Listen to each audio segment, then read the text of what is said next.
look like this. So, I look like I've just crawled off a movie set where I exclusively tell people not to go down that road, right? Like I should be holding a lantern or something, like, what are y'all doing out here? Ain't no campsites up that road. Yeah. They're always rude to that guy too. You know, it's like you can't get away with it, you know.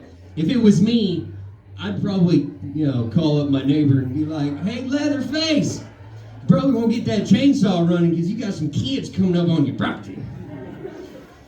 Yeah, you can borrow some bar oil if you want, just don't kill my goats this time. All right. Okay, you guys loosened up a little bit. A little bit? Yeah, thank you. All right. I have a condition, you guys. It's called redneck-titis. It's not, I didn't choose it. It's just a part of me.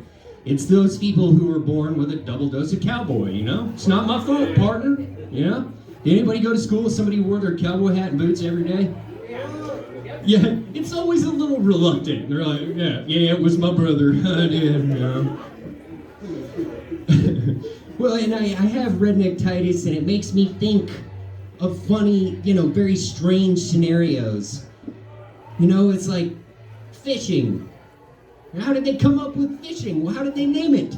Well, it's because when they named fishing, hooking was already taken. Or beer. One time I went to... beer was enough. I went to go buy a beer, and the only thing I could get, I was like, well, I guess I'll go with Coors Light. That seems to be, yes, that's how I felt after I had some. And I was like, oh, I'm going to get this off the draft. It'll be all right. And I take a drink, and it's like, ugh. I paid $8 for that.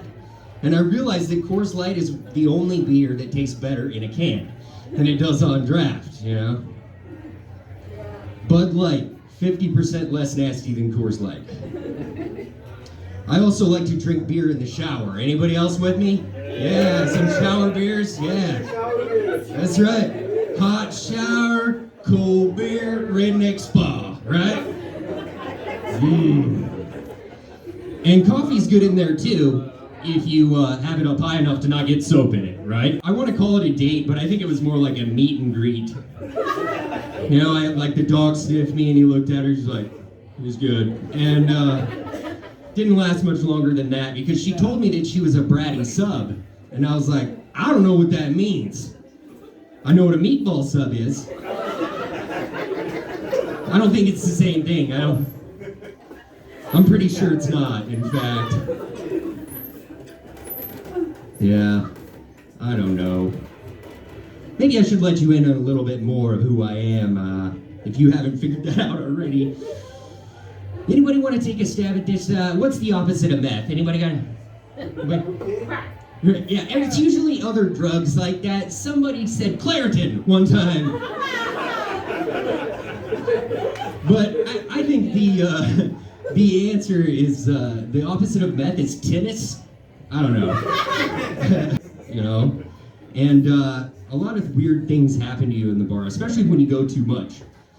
Actually, there's a bar in Eugene that I've been going to for so long that I've seen the same bartender pregnant twice.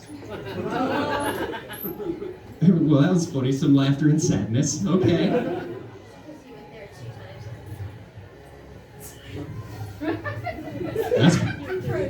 I think you don't understand the gravity of how many times I've been to that bar. Because, okay.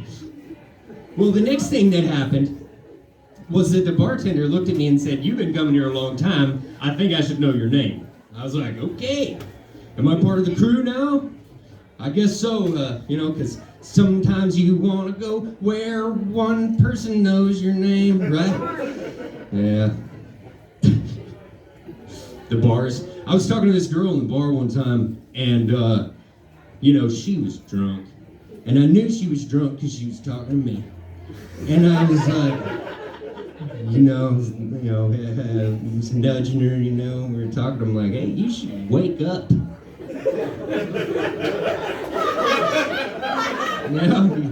You probably ought to call yourself a cab home. You know, she's like, "You're so sweet," and leaned in and kissed me. And I went, "Oh, thank you. That's the smoothest thing I could think of. Thank you. All right."